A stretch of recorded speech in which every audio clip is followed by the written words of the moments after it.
Painted painless learning. હવે આપણને 5.1 ના પહેલા પ્રશ્નમાં એવું જ પૂછ્યું. હું પૂછ્યું અનિલ? તો કે ભાઈ નીચે આપેલ સ્થિતિમાંથી કઈ સ્થિતિમાં સંખ્યાની યાદી સમાંતર શ્રેણી બને અને કેમ? આપણે કહેવાનું છે કે સમાંતર શ્રેણી બને કે ન બને. હાલો, ડન થઈ ગયું. પેલો પ્રશ્ન વાંચીએ બધાય મળીને. મને આવડતું નથી. હું કીધું? ટેક્સન. તમે ભાઈ અહીંયાથી ગયા મુંબઈ. ક્યાં ગયા? મુંબઈ નહીં, મુંબઈ. ક્યાં? ના બોલે માના આમ હો. મુંબઈમાં તમે એરોપ્લેન માંથી ઉતરા? ના ના, આપણું પાકીટમાં પૈસા જ નથી ભાઈ. ટ્રેન માંથી ઉતરા. ક્યાંથી ઉતરા? એમાં ઓલો કુલી આવ્યો. કુલી કે હાલો સાહેબ તમારો સામાન ઉપાડ લો. એટલે ભાઈ કે હાલ લઈ લો. કુલીભાઈ રેલવે સ્ટેશન ની બહાર ને ન્યા ઉભો તો એક ટેક્સી વાળો. ટેક્સી વાળાને કીધું કે મારે શાહરુખ ખાન ના બંગલામાં જવું. કોના બંગલામાં જાવું? ઓલો કે કેમ? તો કે શાહરુખ ખાન આપણો ભાઈબંધ, મારે મળવું છે. કાનમું વેઇટ સ્કીપ નહીં કરતા. તમારા ફાયદાની વાત છે. ધોરણ 10 ની અંદર આવ્યા છો, બોર્ડની પરીક્ષા આપવાની છે, જોરદાર રિઝલ્ટ લાવવું છે, તો પેન્ટેડ એપ્લિકેશન ડાઉનલોડ કરો અને ચેમ્પિયન બેચ લોન્ચ થઈ ગઈ છે. ચેમ્પિયન વિદ્યાર્થી સાથે ભળી જાઓ. આ લાઈવ લેક્ચરની અંદર ગણિત, વિજ્ઞાન, સમાજ, ઇંગ્લિશ, ગુજરાતી બધુંય ભણાવીએ છીએ. અનમ્યુટ કરીને ઘરેથી બોલીને ડાઉટ પૂછી શકો અમારા લાઈવ લેક્ચરમાં. અને તમારે ટ્રાય કરવી છે, ખાલી 300 રૂપિયા આપીને મહિનો દિવસ ટ્રાય કરો ને પછી મજા આવે તો આગળ જોડાવો. તમે એમ કહો સાહેબ તમારું રિઝલ્ટ આ છે, મારી પાછળ રિઝલ્ટના ફોટા જોઈ લો અમારા ટોપર્સ. અને તમે ચેમ્પિયન બનવા માંગતા હો, ચેમ્પિયન બેચ સાથે જોડાઓ. Good bye. તો કે હાલો લઈ જાઓ. તો કે કેવી રીતના ભાડું લેશો? ને હું એ પૂછ્યું એટલે ટેક્સી વાળાએ કીધું કે ભાઈ પ્રથમ કિલોમીટરના હું 15 રૂપિયા લઈશ. શું કીધું?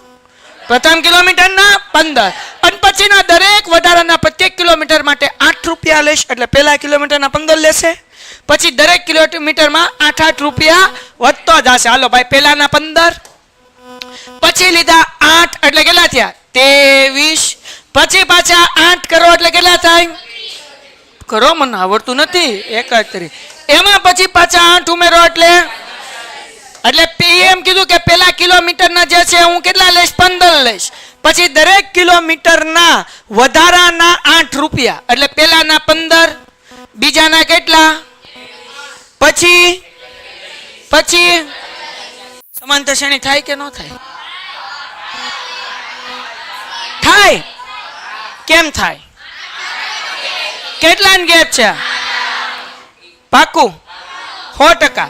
શું કીધું ભાઈ? પ્રથમ કિલોમીટરના માટે 15 રૂપિયા અને પછીના વધારાના પ્રત્યેક કિલોમીટર માટે 8 રૂપિયા. એટલે પહેલાના 15, પછી પાછા 8, પછી પાછા 8 એટલે કે બધા કિલોમીટર માટે 8 રૂપિયા બીજા. એટલે જો નમન 1 કિલોમીટર હાલે ગાડીમાં તને 15 દેવાના, 2 કિલોમીટર ગાડીમાં બેઠો તો કેટલા દેવાના? 23.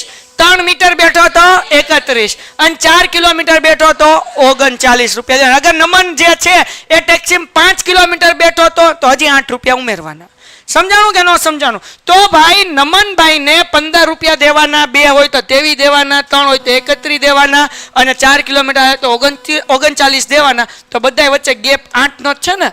15 માં 8 નાખો એટલે 23 ને એમાં 8 નાખો એટલે 31 ને એમાં 8 નાખો એટલે.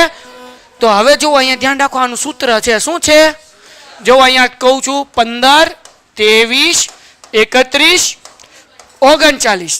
તફાવતને ઇંગ્લિશમાં કહેવાય ડિફરન્સ. શું કહેવાય?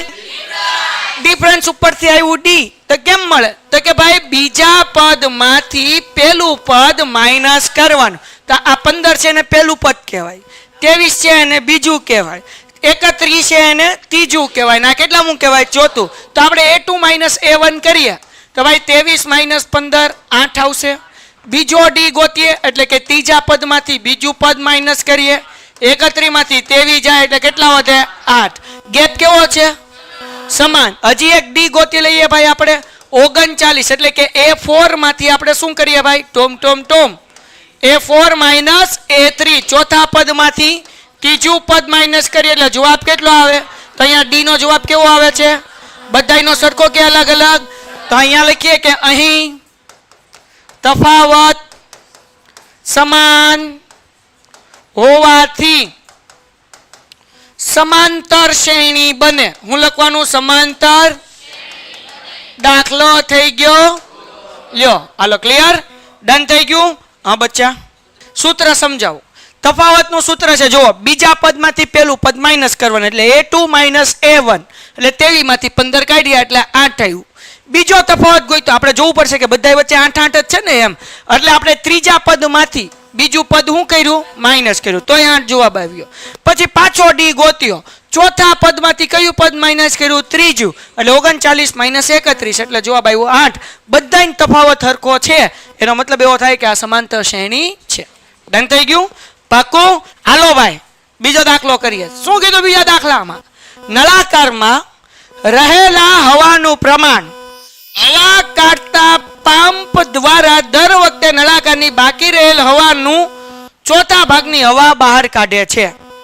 એટલે હું કહેવા માંગીશ તો જુઓ, આ આપણો નળાકાર, એ તું જો ટાટિયા ઉપર પાડતો નહીં. હાલો આ આપણો શું છે?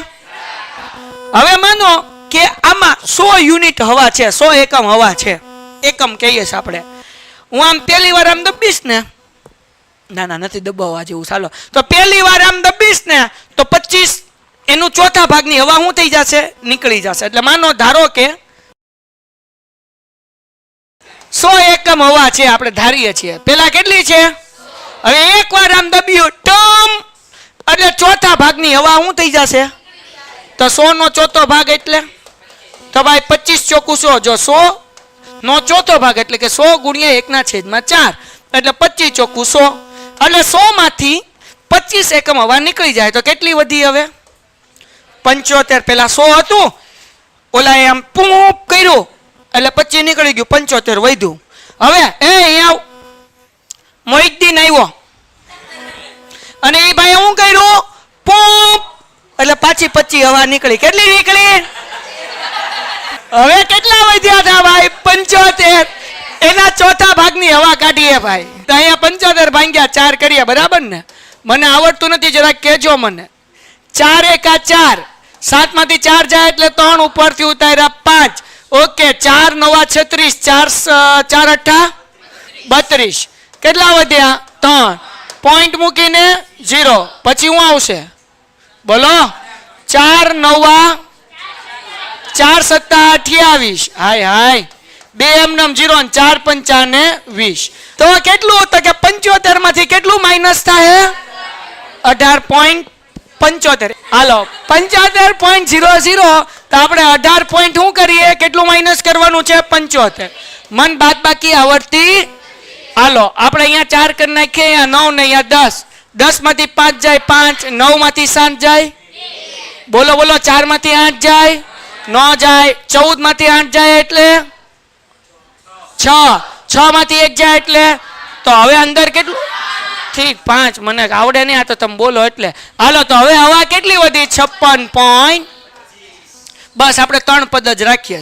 હજી તમારે એક રાખવું હોય તો 56.25 ના કેટલા કરવાના? 1/4 મૂકી દે ને, હેઠે મૂકી દે, વાંધો નહીં. તો હવે જુઓ ભાઈ, દાખલામાં આપણને એમ કીધું કે આવો નળાકાર હતો. હવે ડી ગોતીએ. ડી નું સૂત્ર આવડે ને? a2 માઇનસ a1 એટલે બીજા પદમાંથી પેલું પદ શું કરવાનું? તો 75 માંથી 100 જાય એટલે જવાબ કેટલા આવ્યા ભાઈ? પ્લસ કે માઇનસ? માઇનસ 25. બીજો ડી ગોતીએ ભાઈ. શું છે? a3 માઇનસ a2, ત્રીજા પદમાંથી બીજું પદ માઇનસ, તો 56.25 માઇનસ 75. તો જવાબ આવશે કેટલો આવશે? 18.75. પણ કેવા? માઇનસ. ડન થઈ ગયું. તો પેલા ડી નો જવાબ કેટલો આવ્યો? માઇનસ 25. બીજા ડી નો જવાબ સરખો આવ્યો? કેવો આવ્યો? સમાંતર શ્રેણી બને.